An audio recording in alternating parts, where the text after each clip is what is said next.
একটি গাছের পাতা আছে যেটা খেলে অথবা তা দিয়ে গোসল করলে আজীবনের জন্য আপনার অ্যালার্জি, চুলকানি সবকিছু ভালো হয়ে যাবে ইনশাআল্লাহ। এ কথা আমার নয়, এই গাছের কথা কোরআনে কারীমের মধ্যে স্বয়ং আল্লাহ পাক নিজে বলেছেন। সুবহানাল্লাহি ওয়া বিহামদিহি সুবহানাল্লাহিল আযীম। বিশ্বনবী সাল্লাল্লাহু আলাইহি ওয়াসাল্লামের লম্বা হাদিস আছে এই গাছের ব্যাপারে। এই গাছের পাতা আপনি যদি চিবিয়ে খান অথবা পানির মধ্যে ফুটিয়ে তা দিয়ে যদি আপনি গোসল করেন, বিজ্ঞান বলছে যে আজীবনের জন্য আপনার অ্যালার্জি, চুলকানি সব ভালো হয়ে যাবে। বর্তমান সময়ে পানির সমস্যা, এই পানির সমস্যা থাকার কারণে আমাদের অধিকাংশ মানুষের চুলকানি আছে না নাই?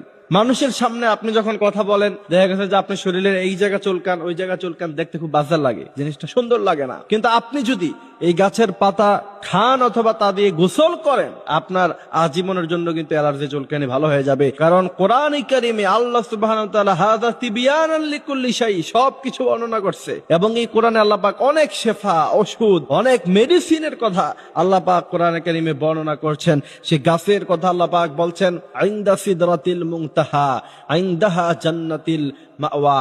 আকাশে আল্লাহ পাকের যে আরশ আজিম আছে সেখানে একটি গাছ আছে, সেই গাছের নাম হলো বরই গাছ।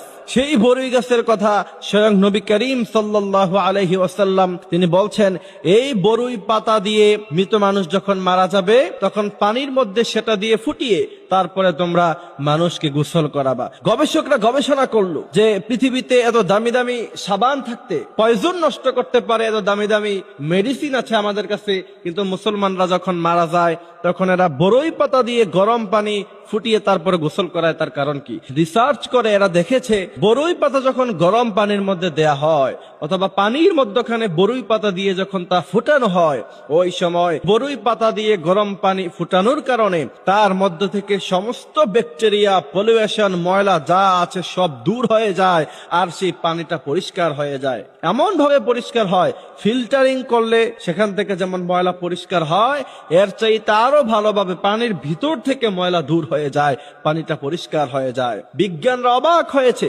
১৫০০ বছর আগে ওই সময় প্রযুক্তি নাই, ইন্টারনেট নাই, গুগল নাই, কিচ্ছু নাই। ওই সময় মুহাম্মদ সাল্লাল্লাহু আলাইহি সাল্লাম কি করে এটা জানলেন যে বরই পাতা পানির মধ্য দিয়ে ফুটালে সেই পানিটা একদম পরিষ্কার হয়ে যায়?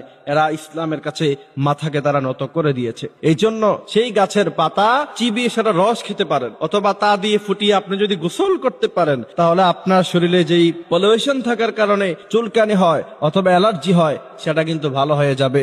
এই জন্য আমার প্রিয় ভাইয়েরা, আমাদের যাদের এই সমস্যাটা প্রায় আছে, আমাদের নামাজের মধ্যেও অনেক সমস্যা হয়, সিজদা করতে গেলে অনেক সমস্যা হয়, নামাজে দাঁড়ালে অনেক কষ্ট হয়, আরাম মতো ইবাদত করা যায় না, কোরআনে কারীম তেলাওয়াত করা যায় না।